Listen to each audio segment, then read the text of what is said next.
ఓం నమః శివాయ శ్రీమాత్రే నమః. మిత్రులకి శ్రీవిలాసులకి అలాగే నన్ను ఇంతగా ఆదరిస్తున్న యూట్యూబ్ ప్రేక్షకులందరికీ కూడా పేరు పేరు ధన్యవాదాలు. మిత్రులరా, మీ అందరికీ పరాదేవత ఎల్లవెల్లా మీతో ఉండి మీ మనోవాంఛ నెరవేర్చాలని మనస్ఫూర్తిగా కోరుకుంటున్నాను. మనం ఈరోజు ఎవరికైనా సరే భార్యాభర్తల మధ్య చీటికి మాటి గొడవలవుతూ ఉన్నా, అలాగే ముఖ్యంగా మాట్లాడుతున్నప్పుడు మీరు ఎవరితోనైనా మాట్లాడుతున్నా వారి మిమ్మల్ని తక్కువగా చులకనగా చూస్తూ ఉన్నా, విపరీతమైన కోపం వస్తూ ఉన్నా, దాంతోపాటు ముఖ్యంగా చాలా ముఖ్యం ఏంటంటే అడ్డంకులు. నేను చేస్తున్న పని ఏ పని అవడం లేదు అనేవారు శ్రావణ మాసం బుధవారం నాడు ఈ చెప్పబోయే పరిహారాలు చేయండి. నేను ఇవి షార్ట్ వీడియోలో చెప్తాను. మీరు ఎవరైనా సరే విశ్వాసంతో నమ్మకంతో ప్రయత్నించండి. బుధవారం నాడు మీరు ఏం చేయాలంటే వినాయకుడిని ఆరాధించాలి.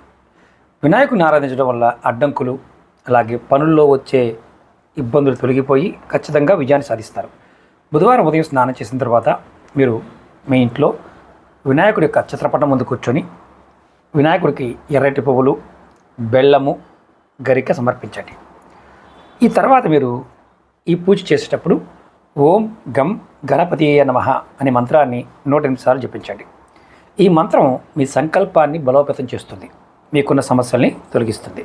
ఇది శ్రావణ మాసంలో ఉండే ప్రతి బుధవారం నాడు చేయవచ్చు. అలాగే ముఖ్యంగా వ్యాపారము, తెలివితేటలు, కమ్యూనికేషను. అంటే కమ్యూనికేషన్ అయినా కానీ మనకు చాలామంది ఏమనుకుంటారంటే మనం ఏదైనా చెప్పాలనుకున్నది చెప్పడం అనుకుంటారు. కాదు, మనం చెప్పింది అవతల వారికి అర్థమయ్యే విధంగా మనం చెప్పడం. శ్రావణ మాసంలో ఇది బుధగ్రహానికి పరిహారం చేయడం వల్ల మంచి ఫలితాలు వస్తాయి. ఎలా అంటే బుధవారం నాడు మీరు ఆకుపచ్చ రంగు ఉన్న వస్త్రాలు లేదా పెసలు, పచ్చని కూరగాయలు, ఆకుకూరలైనా సరే పేదవారికి దానం చేయండి. ఇలా చేస్తూ ఉంటే మీకు బుధగ్రహం అనేది అనుకూలంగా మారుతుంది. మంత్రం కూడా మీరు 108 సార్లు అనుకోవాలి. ఓం బుం బుధాయ నమః. ఈ మంత్రాన్ని 108 సార్లు అనుకోండి. ఆర్థికంగా వచ్చే సమస్యలు తీరిపోయి వ్యాపార సమస్యలు కూడా తొలగి మంచి ఫలితాలు కలుగుతాయి. అలాగే భార్యాభర్తల మధ్య ఇబ్బందులు ఉన్నవారు మీరు శివపార్వతులు పూజించాలి. ఒక తెల్లటి వస్త్రం తీసుకోండి, దాని మీద కుంకుమతో శ్రీ అని రాయండి. శ్రీ తర్వాత దాన్ని అంటే ఆ వస్త్రం పైన శివలింగం కానీ పార్వతీదేవి శివుడు ఉన్న పటం కానీ పెట్టండి. పాలు, గంధం అలాగే బిల్వపత్రాలు సమర్పించండి. మంత్రం వచ్చి ఓం నమ శివాయ ఓం దుమ్ దుర్గాయ నమః అనే మంత్రాన్ని మీరు కలిపి జపించండి. ఇది ఇలా చేస్తే భార్యాభర్తల మధ్య ఉన్న సంబంధాలు బలపడతాయి.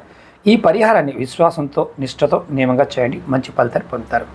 మీకు ఈ వీడియో నచ్చితే లైక్ చేయండి, ఛానల్ని సబ్స్క్రైబ్ చేసుకోండి, 10 మంది మిత్రులకు షేర్ చేయండి. ఓం నమః